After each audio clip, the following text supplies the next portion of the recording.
drink, not the full situation. Why do you feel the need to be public about your relationship, to show off your relationship in a sense? You want to know, honestly, before I even start getting into my relationship or, you know, talking to who I'm talking to, I felt like I didn't want to do that no more at all, because I feel like a lot of people be like, they just have a lot of opinions on what, you know, you got going on, and they could push that narrative just like that. It went viral, super viral. You know what I'm saying? So people who don't even know me, they may feel like that's who I am. You get what I'm saying? So, but sometimes you get criticized for doing the opposite, though. Like, for example, like, you know, looking on both of your Instagram pages, I mean, you don't really see any pictures of, you know, any of you on each other's pages. And some people might say, well, is it really real? Or y'all not really messing with each other like you claim to be? I mean, what's your take on that? Because I feel like you're damned if you do, damned if you don't. That was 100% correct. But with me and baby girl, I feel like, I love the nickname. I know, you always tell her that. Yeah, that's my baby girl. You know, with me and her, I just feel like we're doing something different. I feel like if I allow me to say, all right, here go my cards and y'all can see them. If I want to put them back, you know what I'm saying, in the deck, then that's what it is. Do you think that it's because it started with that viral blind date that y'all did on YouTube? Like, did y'all, was it really a blind date, or did y'all kind of know who each other were before going into that situation? Great question. Of course, I feel like she knew who I was. I didn't know who she was. I met her before. I seen her in LA one time. Last year I was single.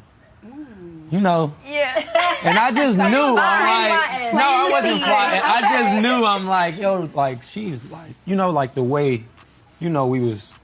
Let me stop talking. I'm gonna just stop talking right now. Y'all was telling me this is a safe place. Was it the way she was walking? Was it the way she carried herself? Like, what was it? A young man like me, like I really just be, like, I chill. Like, you know what I'm saying? If I like you, then I really like you. You get what I'm saying? If I don't, then I just don't. So with her, the way she would look at me, you know what I'm saying? When, like, it was introduced, like, oh, it's Armand, it's Reginae. She's like, I'm like, then she walk away. I'm like, okay, you know, like we actually had her on the show. She was. Doritos is so proud to amplify this year's Solid Black Changemakers creative expression. I got the honor of being able to DJ here at 9 o'clock, introducing you to the future is now, which is the next group of artists who will be taking over this year, right? So being like a vet in the game, being able to like align myself with the next generation of artists, that's my mantra. The Solid Black campaign was to celebrate the importance of Black creators and amplifying their voices. I'm back in my bag like Doritos. One of our very first guests, and Reginae told us all about what she was looking in for a man and what he needed to do to lock her down. So let's check out this clip. I don't know if you've seen it. Oh, y'all, let me see. So walk us through what a man needs to do to take you out.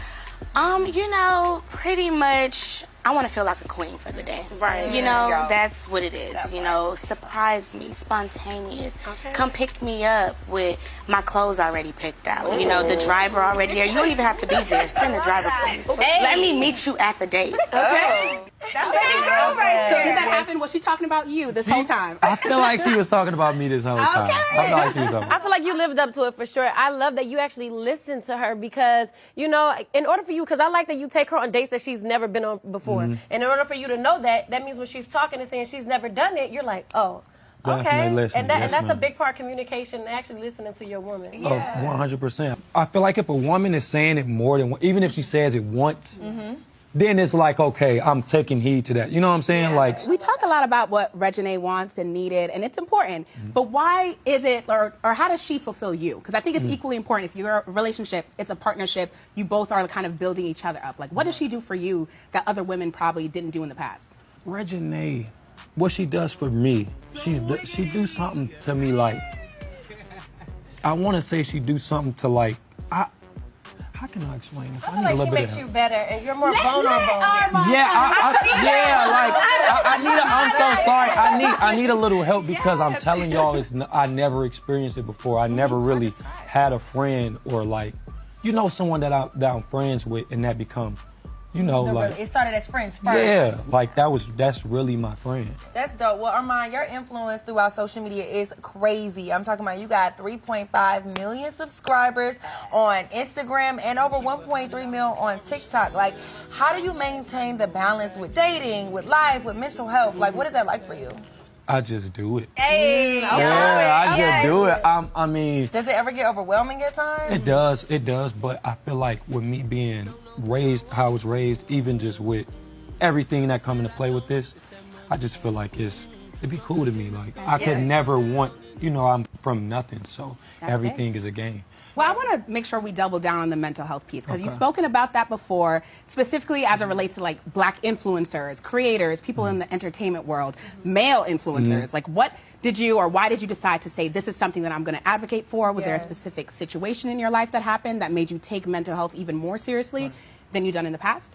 If I'm going to answer this question honestly, is because I used to always feel I was so much strong, like I'd been through it all, I don't have mental, until like it caught me off guard, you get what I'm saying? And I started seeing what it was, like I didn't want to get out of bed, I gained like a lot of weight, you get what I'm saying? Like, would you share with us some of the things that you've been through, if it's not too sensitive? Yeah, it was just, and that's why I appreciate my baby girl so much, because I was just in a space where I didn't understand a lot of things as far as, if I tell you I love you, you get what I'm saying? You tell me you love me, I don't get the things that go, the extra With stuff. the love. You get what I'm saying? Like, The actionables. I just didn't get it. I never got it. So. Right. So how did you like over Food and maybe a drink, not the